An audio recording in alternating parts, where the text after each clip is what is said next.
Hey everyone, welcome to the video version of the Reviving Vet Med podcast.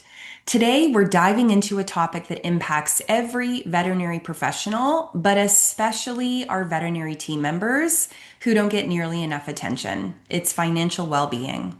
And what better time to have this conversation than during National Vet Tech Week and RVT Appreciation Month?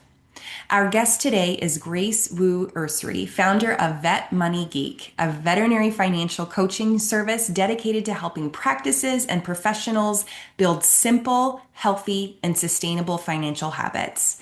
With more than 20 years of experience as a vet tech and practice manager in GP, specialty, and mixed animal medicine, Grace brings down to earth, operations savvy perspectives to the often intimidating world of money management.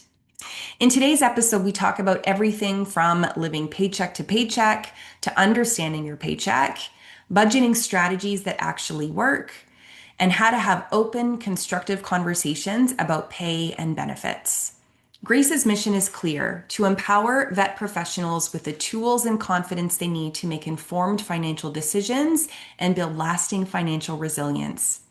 So, whether you're a practice owner or a vet tech or anything in between, this conversation will leave you feeling informed, inspired, and ready to take the next step toward financial well being. So, let's jump into this practical and empowering discussion with Grace Wu Ursery. Hi, Grace. It's so good to have you on the podcast with me. Hi, good morning. You have had such a rich career in veterinary medicine, from veterinary technician to practice manager to financial coach. Can you share your journey and what led you to focus on financial literacy for veterinary professionals?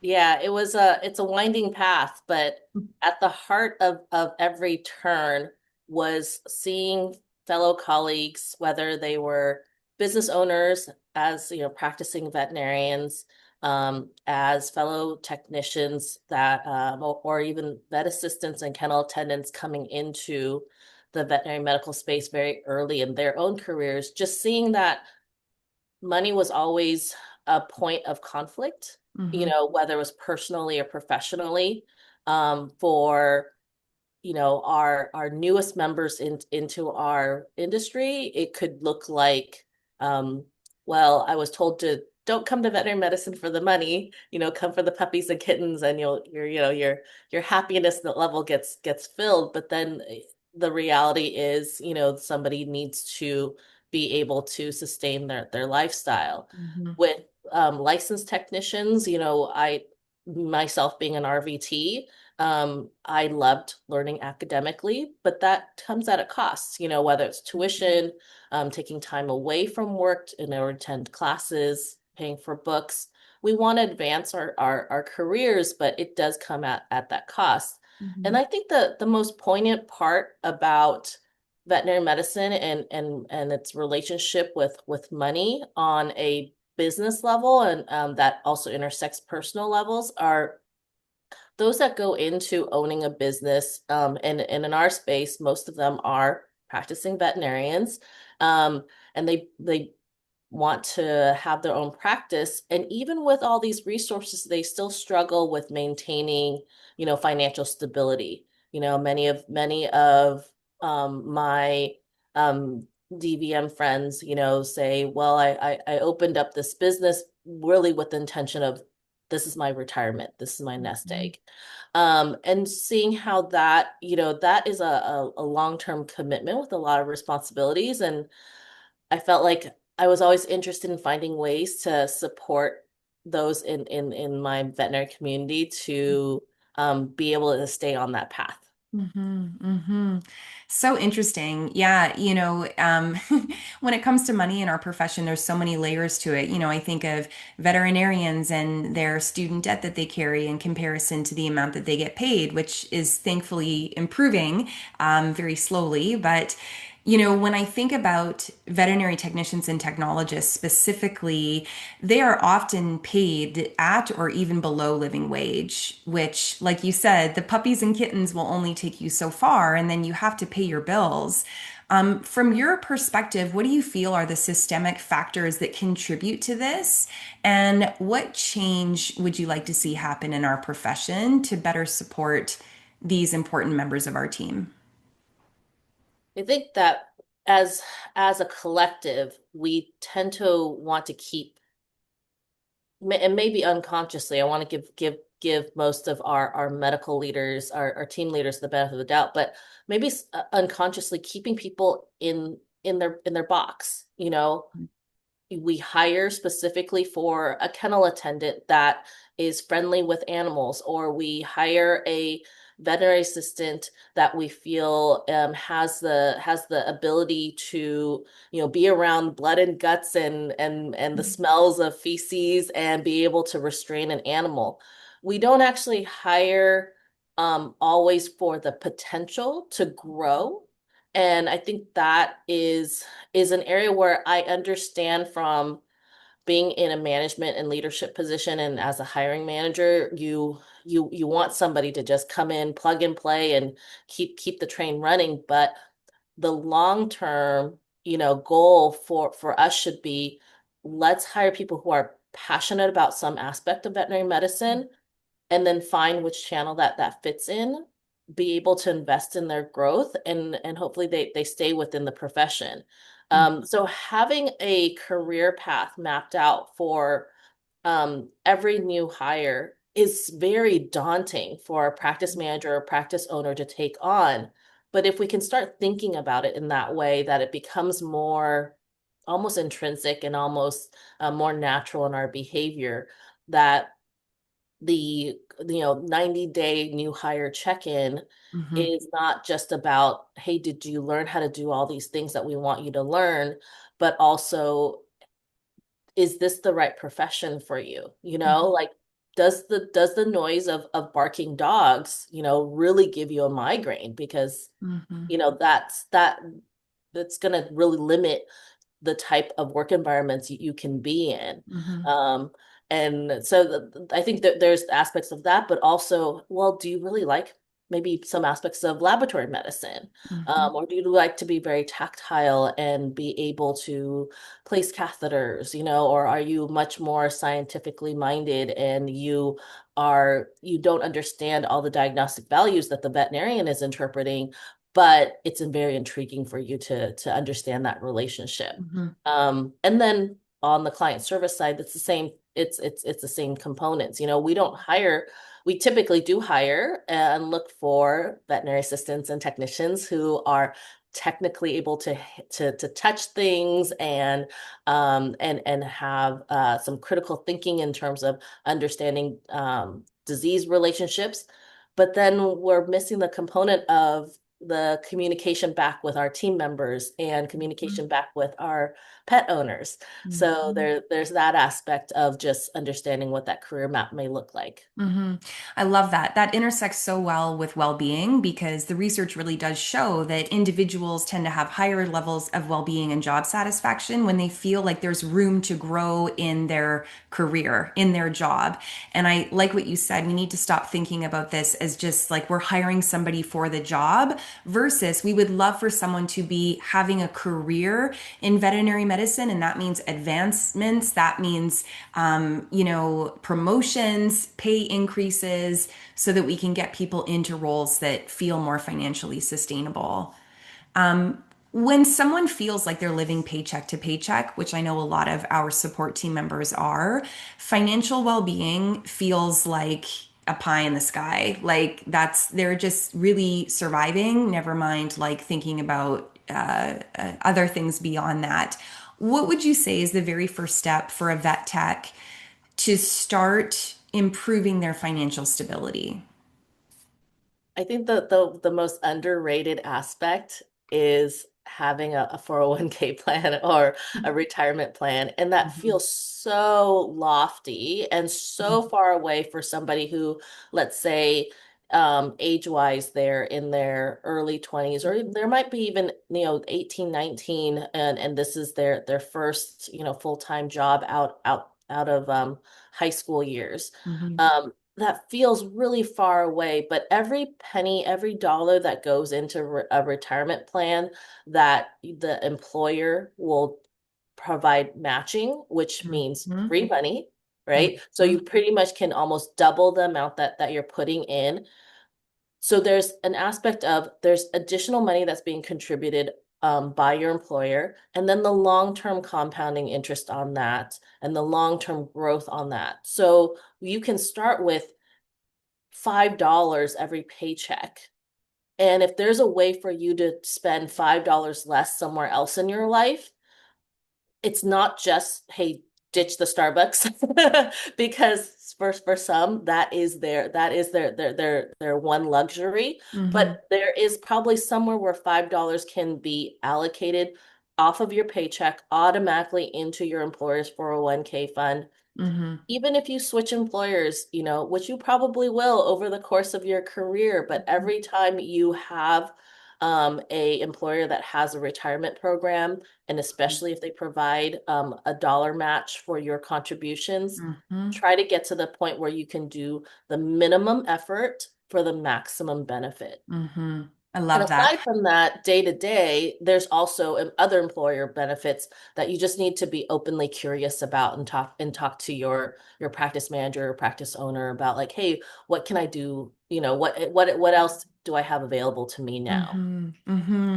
It's so interesting. I mean, you don't know what you don't know. So I love the notion of asking, what other benefits are there that I might tap into here?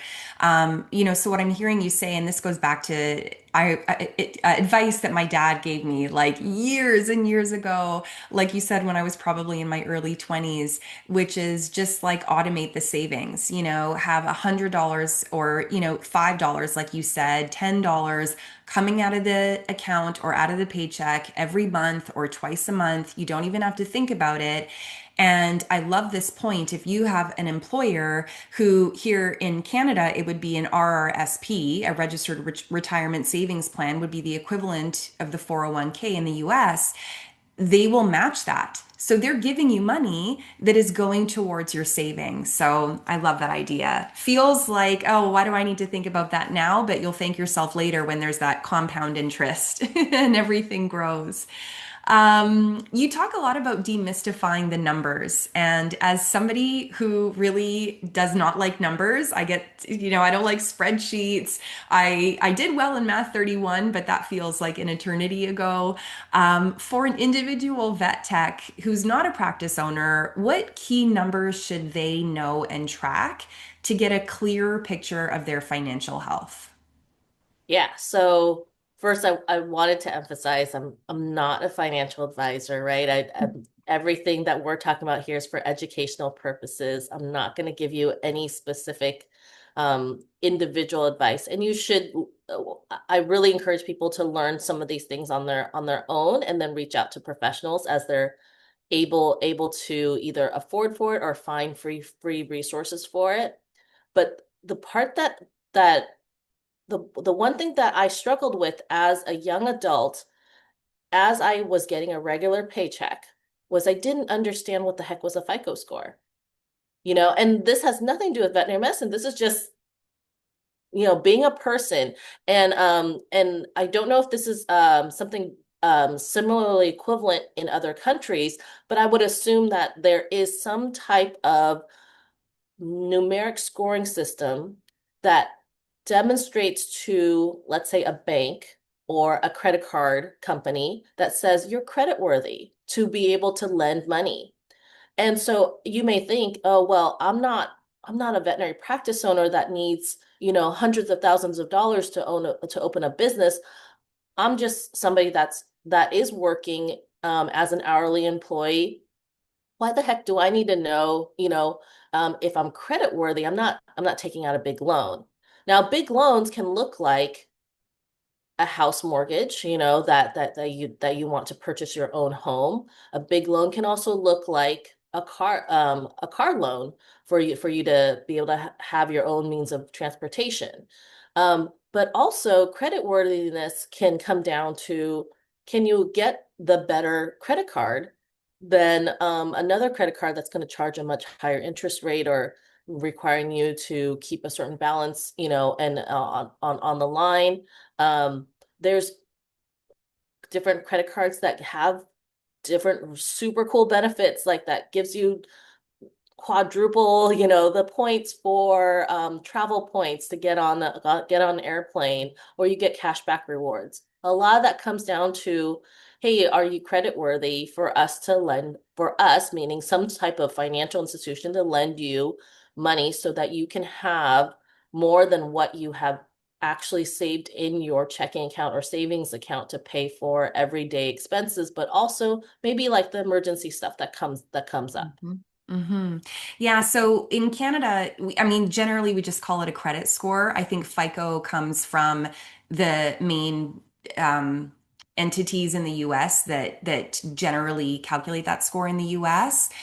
Here in Canada, it's calculated the same way. So it's typically that 300 to 900 score. We just call it a credit score.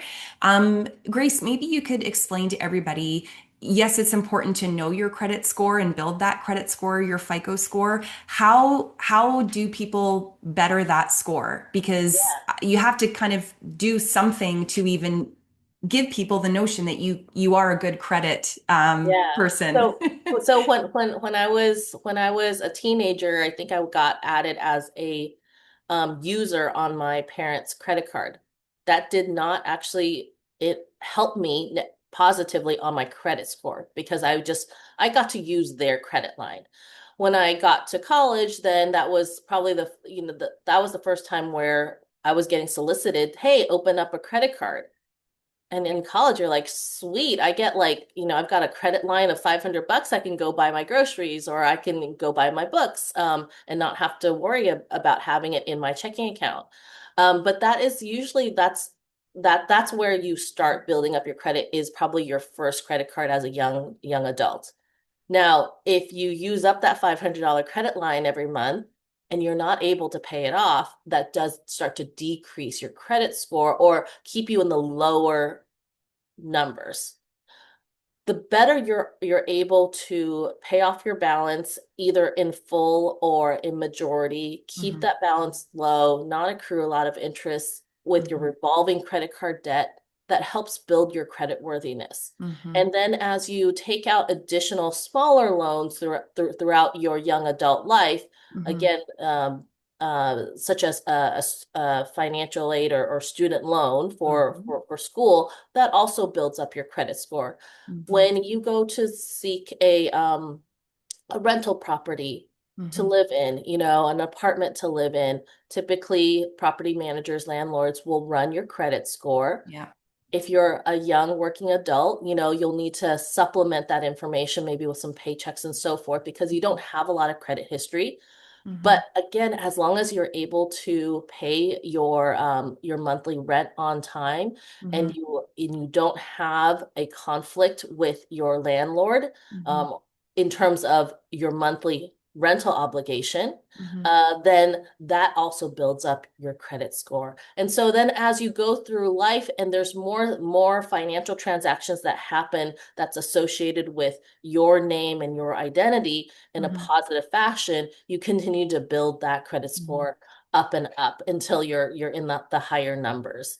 Now, when you start to ask for a lot of credit line, like let's say you carry 5 different credit cards and you're nearly maxing them out all the time and you're carrying a lot of debt, that will bring down your mhm, number.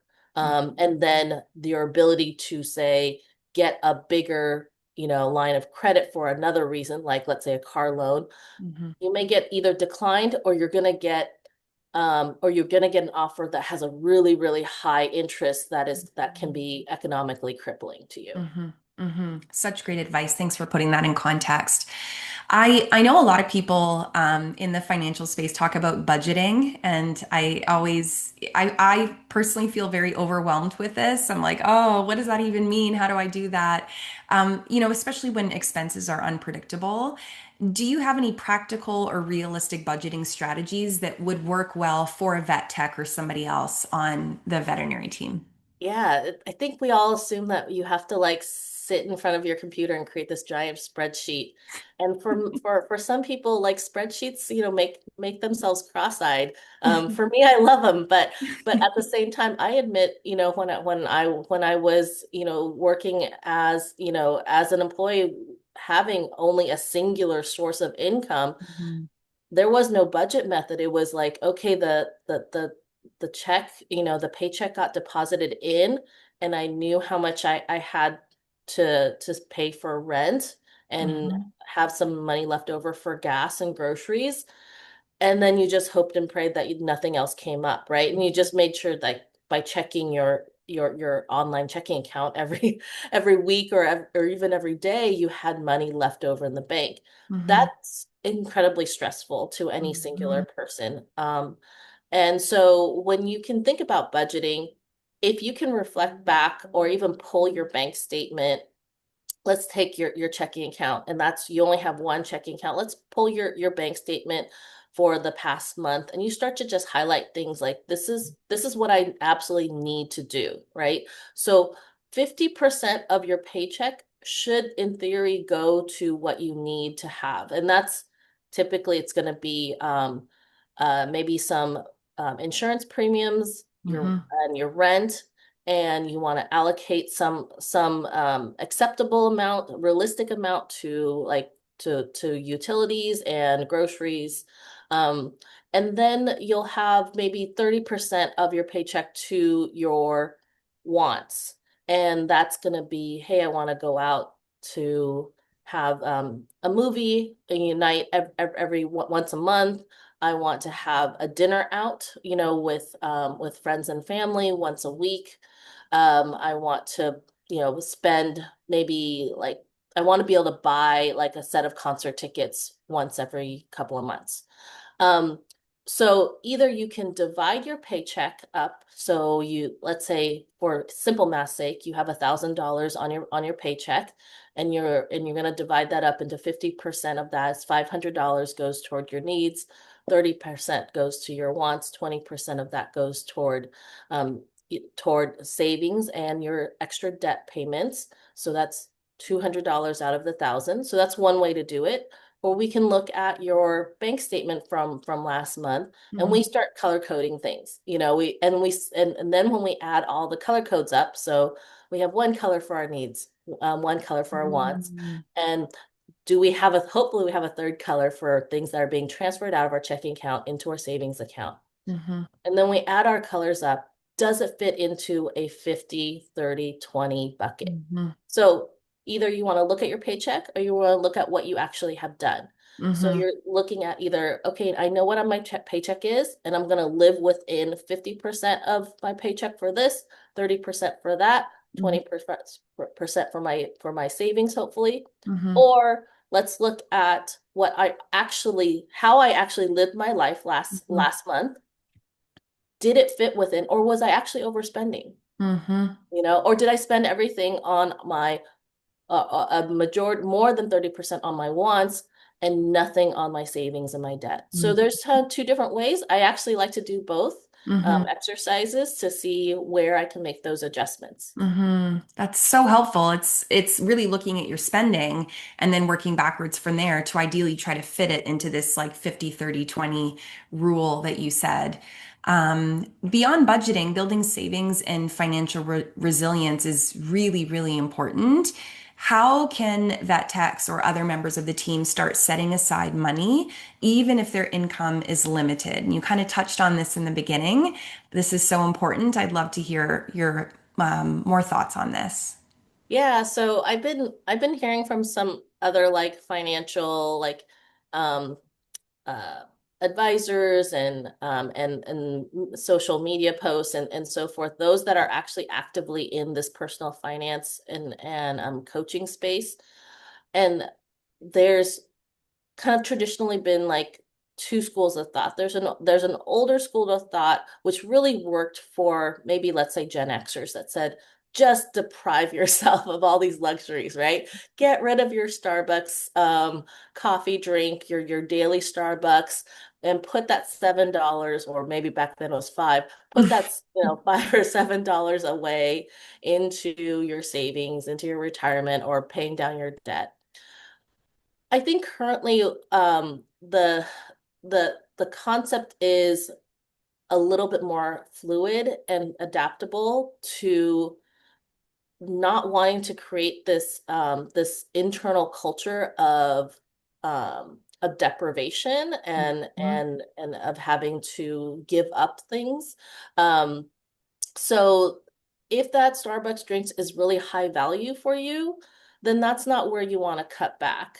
But there are probably some other areas where you're maybe convenient spending instead of intentional spending. Mhm. So I recently had a conversation with a friend of mine, and I realized that I really enjoyed dining out with my friends. Mhm. But I was and when we do it, it's a 3 hour, it's a 3 hour evening. It's very enjoyable. I may have spent either $20 on my dinner or $50 on my dinner, but it's the time that I've spent with my friends that is really, really enriching to my Mhm. well-being. Um, what I realized also, there were times where I was spending on convenience, whether it's the drive-through or I'm going to pick up, a smoothie on in between stops. And it was Mhm. less about I need this to fulfill, my nutritional needs. Mhm. And it definitely wasn't, there was no social, aspect to Mhm. it, where I was enjoying the company of others. And I was just kind of running through it because I didn't plan my day. Mhm. So I think that there's an aspect of budgeting and savings that is less about how many dollars you move around, but just more pausing to think, do I truly need to buy this? So many times, whether it's on Amazon or even online shopping, what my friends and I will talk about is we will find something that we just really wanted to look at something online. Let's say it was a pair of shoes or a new blouse, and then we'll put it in the shopping cart, but we've built up a resilience of, okay, leave it there overnight. And then if we left it there overnight, we probably got really busy the rest of the day. And I may not have gone back to the shopping cart for like a week at that point, And then I really think about, well, did I really need it? Because I actually went a whole week Mhm. without needing it. So again, intentional spending, giving yourself a pause and thinking like, do I truly want to purchase that? Is it a need versus a want? Hmm. Such great points. Everything in life is so accessible now.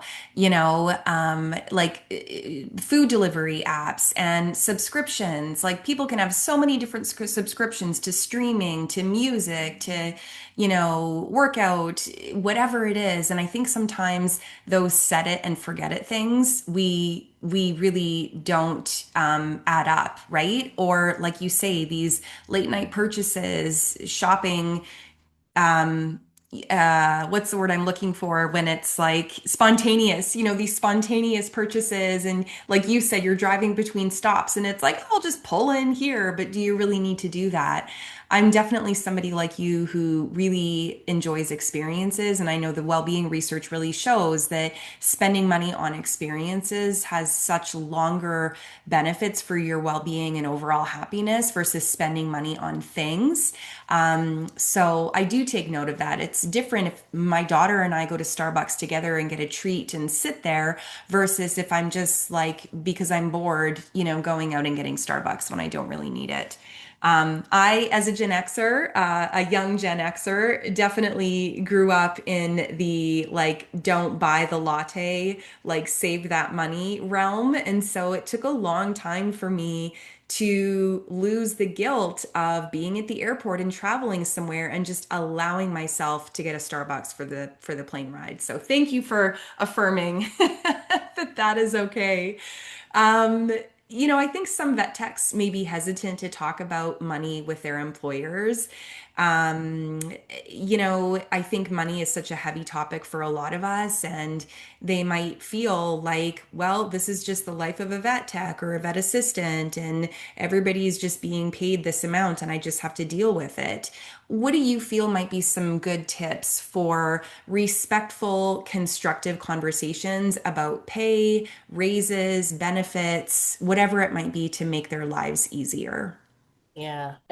So from the manager's perspective or the practice owner, practice leadership perspective, our gut kind of clenches, I have to reveal this. Our gut clenches when an employee says, "Hey, can I talk to you about my about my upcoming review or my pay, because we're assuming that somebody's going to ask for something that we can't provide, or they're giving us their resignation. Mhm. Um, and I think what uh, to acknowledge that there's nervousness and anxiety on both sides of the fence. Mhm. You know, the employee is typically at a critical point where they're not coming to the employer and saying, "Hey, I'd like to talk about my career path and like I'd like to grow some more." It's usually at some point of conflict personally where they realize, hey, my rent just went up, so I think I need to go ask my boss if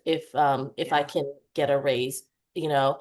Um, or it's some other financial stressor is happening.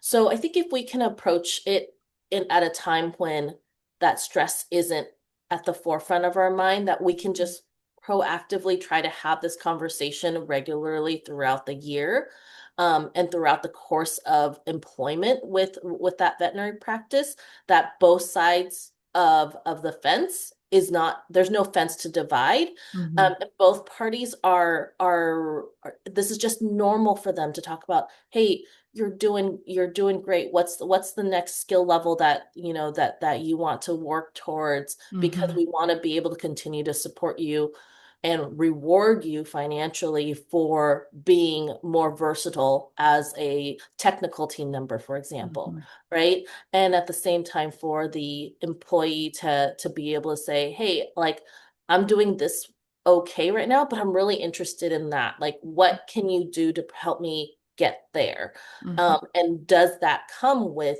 any type of compensation change? Mhm. So I think when we talk about things that both sides can win on, is going to be your total compensation package. Mhm. It's beyond the hourly wage. Right. And it's difficult for our for an hourly employee to see that until we can see what the monetary value looks like. So that can look like medical insurance that's being provided by the employer. If they say, hey, we're going to contribute like $150 flat rate on every paycheck, but there are 24 paychecks in the year, that's a Mm. lot of money that you don't have to pay out of your wallet, that your employer is Mhm. going to take care of, because they're going to be supplementing that premium amount. You Mhm. know, is it that you are, going to benefit from having a dental and vision plan that they're Mhm. also paying for in full or in part? Mhm. Um, but it will also depend on your life circumstance. Maybe you're at a point where you need a little bit more flexibility and that in your schedule, and that will actually be something that's much more valuable to you than a $2 raise. Mhm. As a mom, and when I had my child, about a decade ago, when she was born, I was very fortunate that my employer said, you can come back to work part-time if that is going to be what we can accommodate to get you to come back into the clinic. We'd Mm. rather have you come and work with us part-time than for you to say no. And there Mhm. was a moment where everything that I was making was going straight toward, Mhm. daycare. Mhm. And I wasn't making any additional money, but I knew that it was a path to get me back into working full time, and that I could continue with my momentum with my employer, Mhm. so that then I could say, oh, actually, look how much more efficient I've become in the limited time I am. Would you consider a pay adjustment if I can do these additional things, and it doesn't take me extra time to do. I can actually do it within a limited time. Mhm. And so I think there was that ongoing conversation of like, well, I really want to be able to be at home certain days or certain Mhm. hours and have work shorter days in order to be able to take care of a young child. Maybe in your situation, it might be an older parent or Mhm. an extended family member that you need to be more involved in their medical care. Mhm. As much as we some of us may not want to share our personal life at work, and I'm on I typically fall into that category. I also find that when my coworkers are able to share some aspects of their Mm-hmm. personal life, it helps me understand that context and say, well, let's see if we can work something out. Can somebody else kind of switch a shift with you? Is this temporary? Is this permanent? Um, can we stagger your shifts so that you're home during the day to help your grandmother take her morning medications? Mm-hmm. When we know that context, us as human beings, we start to understand like, hey, it takes a village. Um, and when we have that village support, we tend to find much more satisfaction, not only in our job, but in our life as a whole. Mm-hmm. And so I think being able to share just enough of your personal life to help your employer, your scheduler, your supervisor, your manager, whoever Mm-hmm. that is in that position of authority to help you navigate that, that may actually be something where it's not about, I need a couple more dollars. It's, I just need a little bit more flexibility and time so I can come to work and do what Mm-hmm. I love here, but I'm also able to take care of the things that I love Mm-hmm. outside of work. I love that. Yeah. It's so interesting. Well-being is such a multifaceted thing, right? Like there's so many different layers to it. Part of it is financial, part of it is physical, emotional, social, etc. And what I'm hearing from you is even within financial well-being, there's many different aspects of that. It's not just what you're getting paid. And it's, I think, very encouraging. I know in the last NAVTA national survey that they did for vet techs, they saw that the number and type of benefits that technicians and technologists were being given had gone up quite a bit since the last survey was done. I think it was back in 2016. What would you recommend that vet techs look for and ask about when they are evaluating a job offer? I know you mentioned flexible work, might be one thing. What different things should they be looking at that may not be seen right in their salary or their wage, but that are going to make a big difference for their financial well-being? I think if you have licensure for your for your state or province or whatever national Mhm. association, membership participation is either required or is beneficial for your ongoing career path. Those are some little hidden expenses that Mhm. that your employer may very easily be fine taking on. And as somebody who works with practices on understanding their business financials, that's the one thing I advocate a lot is, hey, give your employees continuing education budgets, Mhm. even for the unlicensed and non-registered team members, because they also need a career path for growth. Mhm. Give them if give them paid time off to Mhm. engage in continuing education Mhm. and give them a budget to renew their licensure. Mhm. What happens on the management side and on the business side is we're we tend to worry about I'm going to pay for this and then that employee's going to leave, Mhm. so they're worried that they're putting out those business expenses, but they're not going to Mhm. get the return on and the value for investing in that person. Yeah. So I think understanding that there's that sense of anxiety on both parties needs to be addressed, Mhm. and the challenge with on the employers is that going back to that plug and play kind of thinking is I just want to be able to bring somebody in and do this job at this hours, because that's where my business is open from 8 a.m. to 6 p.m., for example, and I can't do flexible scheduling for everybody. Mhm.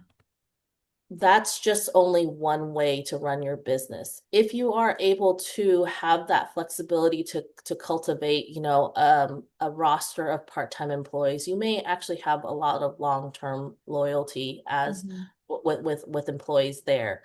On the flip side, as somebody who's asking for flexibility in their schedule or additional compensation in the form of continuing education reimbursement or licensure reimbursement, that also may cultivate long-term loyalty too, Mm, if they know that, okay, not only is my employer going to pay for this, but I'm going to need to demonstrate how I'm going to be able to apply that back into my practice mm, immediately, mm, not 2 years from now. mhm, mhm. So, so helpful. Yeah. So there's so many different things beyond the salary. And like you said, there is that consideration on both sides, in terms of weighing the value of the investment with the longevity of the team member, and so on. I think it speaks so much to feeling valued and appreciated when your employer does invest in your learning and your growth and development. So I think that that's wonderful. And you mentioned so many other things too in our conversation today in terms of the 401k or RRSP matching, excuse me, and the different types of health insurance. And yeah, just so many great takeaways for everybody. I would love to hear more about the different services that you offer through Vet Money Geek and where listeners can connect with you if they want to learn more. I know you're doing lots of great things. I first met you watching a panel discussion, so I'd love to hear more. Yeah, so the best way to find me is either on my website at vetmoneygeek.com. And there you can find all the social links for LinkedIn and Facebook and Instagram. I'm pretty much most active on LinkedIn. It's not just for other business professionals in terms of like a corporate type of entity. I love it when RVTs and VAs and Mm-hmm. practice managers and practice owners reach out and they say hello, Mm-hmm. because that's a great way to connect with more of our industry. Mm-hmm. At the end of the day, I love talking about financial literacy in different forms, whether that is for somebody's individual well-being, Mm-hmm. and more passionately for veterinary practices, Mm-hmm. because that all connects back to an individual person. So just like that kitten comes into our practice, Mm-hmm. it needs to be vaccinated, it needs to be dewormed, it needs to have all this preventative care and given the right diet. That kitten is attached to a human being, that is going to take care of it. So I see that as the kitten is like our veterinary practices. I love working with the veterinary practices as a whole so that they become financially Mm-hmm. stable and resilient and grow, because that veterinary practice is also attached to a lot of people who are taking care of it. That's so beautiful. The last question I wanted to ask you then that I asked to all of our guests is what does the phrase reviving veterinary medicine mean to you? This actually, I did pause on this because I think what I struggle with in veterinary medicine is pushing against the norm, and the status quo. And I think for reviving veterinary medicine means to me is about getting new perspectives and creating like non-conventional and non-traditional paths and roles Mm-hmm. for our team members. And that what may have worked well a decade ago or a generation ago Mm-hmm. is is not necessarily what we need to continue to do today, and to explore how we can continue to evolve veterinary medicine, um, from a personnel perspective as well as from a business operations side will Mm-hmm. then lead to it being able to support all the medicine and therapeutics that we bring to all the animals around the world. I love that. So nicely said. And this has been such a great conversation, Grace. So many wonderful words of wisdom for our listeners, even if you're not in a vet tech role and or a support team member within the veterinary practice. I think there's great information here for everyone. So thank you again. And I hope that we get to chat another time soon. Yes, thank you so much for having me.